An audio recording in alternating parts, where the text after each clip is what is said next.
could get a pretty good discount. Okay. Oh, Because tennis shoe markup was always lousy compared to shoe markup. And you got to 180 pair, you might save $7-8 a pair at cost. what a special day, Beaver Falls. I just shook hands with a gentleman that I idolized growing up, Greg Benedetti. Greg Benedetti, in my opinion, the heir apparent. I think where Lanny steps in, Bob Prince, exits, I think Greg Benedetti is a part of that crew. And he was on KDK television during the heyday when that guy by the name of Bill Burns was doing what he was doing. Greg Benedetti, he's your personal friend. He'll be here tomorrow watching at Enelow Shoes with Bob Middleman, the pit game. Just talk about his greatness, huh? Greg's a great guy. He looks great. He does. He's 74, I believe. 68 he graduated. He graduated in 1968, 3 years ahead of me. He was my Pony League All-Star coach. But, you talk about him being on TV. He was a phenomenal writer. I think that's where his real calling probably would have been. I saw some of the high school games that he wrote up. They were phenomenal. So, he learned from Joe Tronzo, who was the best. But you realize between him and people like Parado, Pursuti, Ron Cook, there's been some legendary journalists from Beaver County. Oh, they sure have. I know. And Greg was the best. And he's a good friend of mine, and we talk sports a lot. Usually every Monday night, we take a ride down to Aliquippa to Ken Drew's.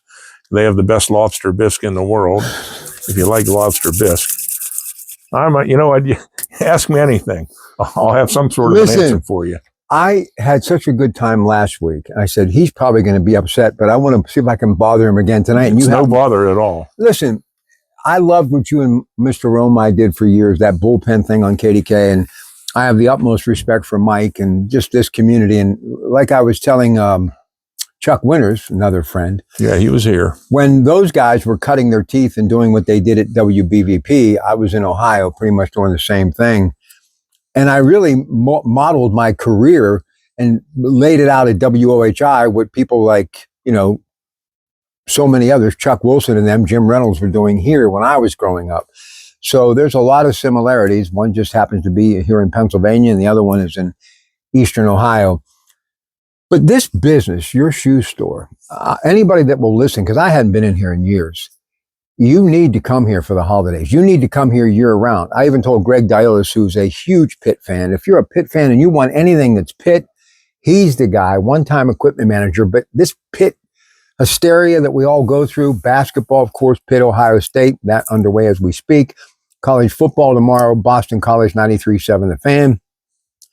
This is really a magical place. You've got all sorts of gear. You got Carhartt. You got people who work at FedEx in here buying their gear.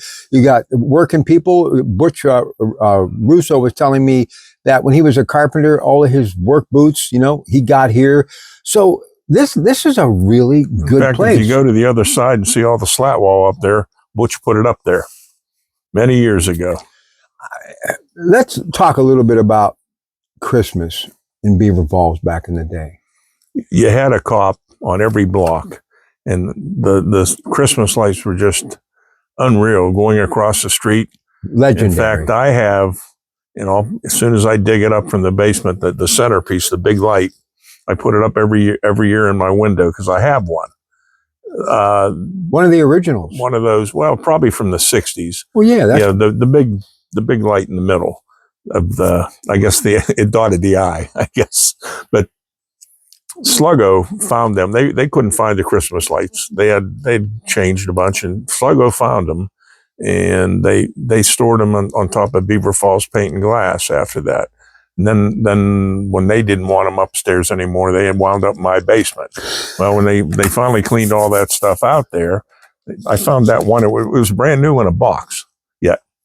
So I wired it up, I hooked it up, and in another couple of weeks, that'll probably be the only Christmas light I have in the window. You know what Butch told me earlier? He said he was showing me some pictures. Stevie put this montage of WBVP's all-time greats, and they were all in there. Chuck Wilson, Jim Reynolds, Bill Fontana worked there for a while, Mike Romai, Bob Barrickman, Chris Shovlin, name after name after name.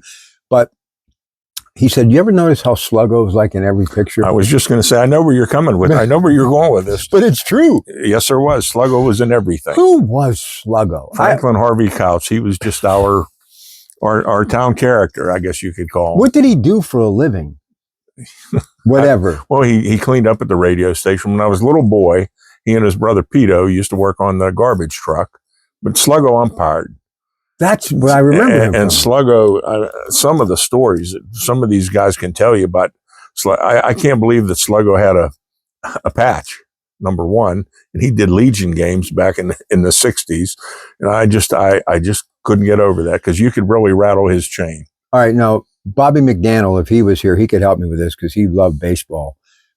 Hal McLean is somebody that I'm trying to effort to come down to the foundation. A childhood hero, saw him pitch for the Beaver Falls Tommies. Now explain to me, because you'll be able to give me this answer. What in the heck was the Beaver Falls Tommies? And am I pronouncing that correct? The Tommies. When I was in the Little League, the Legion uniforms all had Tommies across there, and I didn't understand that, and I didn't know why. But if you go to the Legion, it's the Colonel Thompson Legion. Ah. Colonel Thompson was a World War I hero. Joe Thompson, he was a World War I hero. He was a state rep here in Beaver Falls, and he also coached the Pitt football team. I believe he coached them to their first national championship in 1910.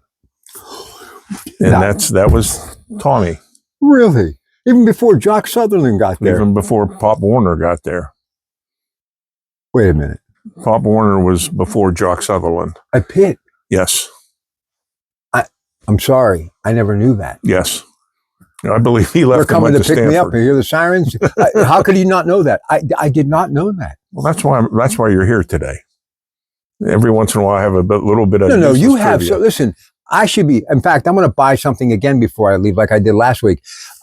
K-Swiss, absolutely love them. Everybody's going to say, "Where'd you get those? Where'd you get those?" I'm telling everybody, you don't need to go anywhere. I just want you to know I just reordered those the day before yesterday. Plus, I bought some black ones. In fact, I was going to maybe get a black one before I left today. Look, well, when you get here next week, they'll be here. Listen, it's not that I don't have anything to do, but my schedule's just crazy. But I really wanted to come back here because you really taught me a lot last week. Now I know why Roma kept you. And I understand that Mike actually had Greg Benedetti on the radio for a while. Yeah, back in about right before COVID for a couple of years, Greg was doing a sports show on the Saturday morning, and he did news. He shook my hand. He knew who I was. I was like, man. Rob, you're a legend. You talk about everybody else. You've been on the air there forever. But man. And you have such a good, soothing voice there. I'll bet you the women love you. I just want one. That's all. That's okay. I can go to the movies. You might have you might have them standing in line for you. Keep talking. Listen, I just really appreciate your knowledge, but I want to get back to Christmas in Beaver Falls. And I hope people will still come here. I think they're really doing some incredible things. So please shop local, eat local, spend time. Kendra's, as you heard what he said about that lobster dinner down there, get down there and enjoy yourself. They have the best bar menu I've ever seen. See, that's another thing near and dear to my heart. What this Little Joe's and the Corner Tavern are doing here and the Corner Grill across the bridge, I mean, there's some really good ways. That's my Tuesday night stop to eat, Corner Grill. Why am I not being? Listen, I need to start. I got an open book. Anytime you want to go somewhere, give me a call. Okay, so now I don't go home and eat with my lovely wife. I'm available. Okay, so we're going to talk Pitt before I get out of here, and Little Steelers too.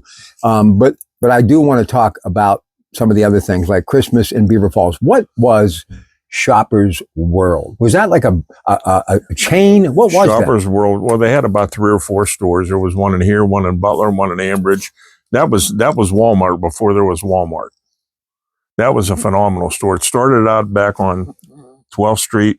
Just if you look at the parking lot on 12th, between 12th and 13th Street, it was on the 7th Avenue was W.T. Grant's, and on the side street was Shoppers World.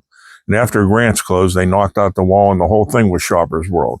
They had everything. I remember that was. They had everything, and it was a big discount store. And like I said, it was Walmart before there was Walmart. Was there a sign that literally was out over the sidewalk that was like a globe? It was a globe. Yes. Every once in a while, somebody posts that on Facebook. This Beaver County Historical Society, I highly urge everyone to follow it. Look, I'm not stuck in the past. I love what's happening here and now, and I think you know that. But it's nice to kind of dip back and make me realize that if they did it back then, post-World War II, there's no reason why we can't figure out ways to keep downtown Beaver Falls thriving. If I can get one person watching this video drive 20 miles from Allegheny, Beaver, Butler, Washington, or even online, you're not going to go anywhere else. I mean, certain things he doesn't have anymore, but he's even got toboggans, winter hats, all your favorite sports teams. I mean, you can get Yankee paraphernalia here. And what you can do with t-shirts, I've never seen anything like that. You're like a machine. I can be. I mean, how did that whole thing start?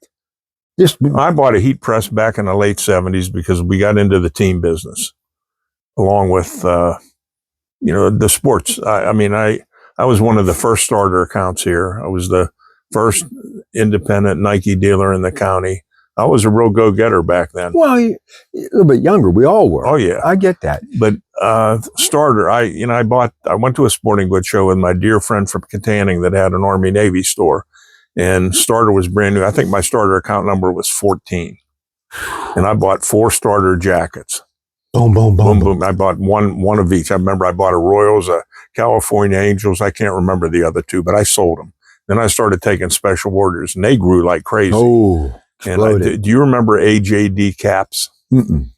They had they were solid in the middle, and they had 2 white stripes with a logo in the middle, and then the name of the team on the side. Well, when I went to that show, there was a jobber that sold AJD caps, and I bought one of every team. And I put them between the 2 sides of the store over here. And it just grew from there. Then I started to sell bike. And I mean, in Christmas time, you could buy, I probably had 58, 68 different team t-shirts and jerseys in here. I mean, I was the only guy doing that back then. Now, what else was here? I know G.C. Murphy's was here. What else was in Beaver Falls in the 60s and 70s? Oh, let's see. There was a clothing store, Howard's on the corner here. The sweet shop was right next door, Louis Pappin's. Louis Pappin was hot on a pistol. He had a sweet shop, sweet too. shop right next door to me. That was a Louis Pappin creation. That was Louis Pappin. I want to say it was his first restaurant. I don't know. He opened it in the very early 60s. And everyone went there after school. He put a jukebox in there. And the kids walked from the high school and junior high down to their houses, and they stopped there. For 15 cents, you could get a burger. They put the jukebox on there, maybe have a malted. Does anyone know what a malted is? And the kids would dance. You know what I remember about the 5 and 10? The Reams Lemon Blend, the fish bowl, sitting at the counter. It was, on submarine sandwiches. They didn't have hoagies back then. They called them submarine sandwiches. Somebody's telling you what to tell me, because I'm never going to leave this place. I'm going to start camping out here. I've had that argument with so many of my friends and people on the radio. We never called them hoagies. I don't even remember when they started calling them hoagies. And you know who made the best submarine sandwich? And I used to shake taking them out of the wrapper, which was like a little paper cylinder. Morel's Pizza in Brighton. Oh, is that right? Across from the Old Hut Bar. Oh, Mm-hmm. But speaking of bar food, do you think people realize, and I got to get corrected on something I said last week because I couldn't remember the name, but Mickey's Bar, which used to be here. That was not Maria's, but it was Mickey's. No, Mickey's was over on the other side of the street on 14th Street. When they were trying to come after me when I was a free agent, they took me to Mickey's Bar one night for spaghetti. It was a glorious It was night. phenomenal. Their food was phenomenal. Smelts. Ooh. We make those for my Christmas Eve show. If you're not doing nothing, you got to come up there and tell Mike Roma, all these folks down here in Beaver County, we'd love to see you. Man, smelts. Frank Dentisi, Coons Market, makes the best smelts you've ever had in your life. Well, I'll try them out. I'm a great guinea pig when it comes to food. But here's what else I appreciate about you. I said I tagged him in all these videos, and I was kind of getting embarrassed because I kept tagging him because I want people to know about this place. Look, I'm not getting paid. I'm buying stuff like the rest of you, but he's just a total package. He really cares about people, young and old alike. He takes time with you, and he's not putting stuff away until you leave. You are his undivided attention. Everything that he needs to do for you, he's right in front doing it for you. But the amazing thing is these bars, I don't think people realize, you can really get some great food. I mean, in huge portions and takeout, from fish sandwiches to spaghetti to meatloaf. I just hope people realize, especially during the holidays, people come home, they'll go to the corner tavern, families will get together, they'll go to the corner grill. It's amazing what some of these bars are still dishing up. Little Joe's still has great food up there. This just one more right down here on the corner. They got good food there. Do you ever cook at home? I don't cook, period. My wife does. Does she? My wife's a great cook. Thanksgiving between her and my daughter yesterday was out of this world. You had the whole thing? Well, my son lives in Georgia. He didn't make it, but my daughter and son-in-law and my wife and I and my grandson were there. Listen, do you think of your family like I do all the time? And the older I get, I have these pictures in my house, and that's the only person that will actually listen to me. But I talk to my mom and dad still. How are you? What's going on? I still, they're a part of my life. But you realize a major part of my life growing up was Beaver Falls. That we're going to Beaver Falls. I have a friend from New Brighton, Dave Murphy. He's from New Brighton. I don't know how much different you guys are age-wise, maybe 3 or 4 years. Did he cut hair? No. Okay, that's another No, one. he was a softball. He played softball, and they used to buy their softball uniforms for me all the time. But you even sold now, those too? Oh, yeah. Back in the late 70s, early 80s. You got a customer. I do. Back here. Go around that way, and I'll wrap this up. All right, listen, he got a customer. He's got to go to work. I'm going to go home and get a little bit of shut-eye. I'm telling you right now, if you need anything for the holidays, your favorite sports team, shoes galore, As soon as and that working person, paraphernalia, names like Carhartt, you need to get here to see this man. Are you done now? Did he leave? Oh, come on back. For a couple minutes there. Come on back. Okay, good. Customers always come first. Yes. Carhartt. That keeps bringing in my brain. Boy, that's a great brand. It's a great brand. They make great work clothing. Guys will come in, they'll buy a coat, and they'll wear it 20 years. Wears out here, or in the collars and the cuffs, but everything else they wear like iron. I was talking about our parents. Your dad, 1954, so we're looking at 70 years. Before the whole tennis shoe phenomenon, was it kind of the other stuff that you sell, the working? No, we didn't have any of that stuff. Just dress shoes? Ladies dress shoes. That was the whole thing. And we always had a kids tennis shoe business. We had children's shoes. This was the children's department we're sitting in. And the last time he remodeled, he put a big platform there, and there was a tree and everything else. And we used to doll it all up at Christmas time and everything else. Were you open late every night for the whole month? 9:30 to 9. During Christmas, and it was all hands on deck. Yes, it was. There was no way it could have been one person manning the store. No, my dad had. When I came back out of school, we had 5 full-time people, and we had 2 come in Monday from 4 to 9 and Friday from 4 to 9. But Christmas time, he had as many as 16 people working in here. Was he a Pitt fan too? Yeah, he went to Pitt. Graduated in 1950. So that's how you ended up matriculating to Pitt. So, okay, tomorrow's the final game of the regular season. Yep, and we'll be watching it right up front here at 3 o'clock. With Greg Bennett. Before I finish up, yeah, December 14th, I'm having a real Pitt football talk, no nonsense party here. So what day of the week is that? That's a Saturday. Maybe I can come after 12 work. to 4. 12 to 4 we'll be here, and maybe even after 4 o'clock. Listen, and the booze will be flowing. There'll be some beer here. So I can get ginned up. A lot of food. Got to get an Uber driver. Hey, so tomorrow's the final game of the regular season. Yes. Other than the Meineke Bowl, which I don't know. So how do we look at this season, especially if they don't win tomorrow? Well, let me put it this way: everyone's real gonna Pitt remember football. They're going to remember the last 5 games, and they're going to have a sour taste in their mouth, and I am too, because they played better, but they don't realize how badly they were hurt with the offensive line getting banged up. You lost your quarterback. Even last week, Yarnell didn't get any reps in practice. Holstein got them all, and then in the first quarter, he breaks his ankle or whatever he did, and Yarnell comes in. And the last 4 weeks, they decided to start dropping passes again, which they haven't done since the beginning of the year, in the last couple of years. But look, Penn State, enough already, okay? Some of these big offensive linemen that have gone to places like Wisconsin and that, somebody's got to get on these recruits. Like this C kid out of Fort Cherry, there's no way he should be going to Penn State. I'm sorry. I don't know how much we recruited him. I really don't, but he would have been right there in my book. Look, all I'm saying is you just got to make it interesting. You want players from all over. You got the portal. I get it, but you got to do certain things to make people want to buy in. The most important thing that we need to do is to promote Pitt You got Mr. Green now, the new AD. We've got to get people in the seats. And that's, I mean, and the best way to do that, if you're not running the table, You got to win. yeah. If you're not running the table, the next best thing is to have people that people identify with. And last time I checked, this 6A and 5A and 4A, there's some pretty good football players in this region. There just aren't enough, but we got to get the ones that are there. Back in the day, think of all the kids from We got Beaver. them all. Yeah, we got them all. When Jackie was here, it started with Johnny Mason. He just celebrated a birthday, didn't he? Yes, he did. 81. I really love this thing you have, this real pit football, no nonsense thing. It's like a daily Christmas gift. It's a lot of fun when somebody gets on there. I don't know if you did it, but they'll go back years and look at some of the things I posted. I look at, believe me, I live alone, so late at night I'm scrolling. Listen, you're also your heritage, the Jewish faith, which I'm a big fan of. Obviously, I have many friends from the Jewish community. Hanukkah.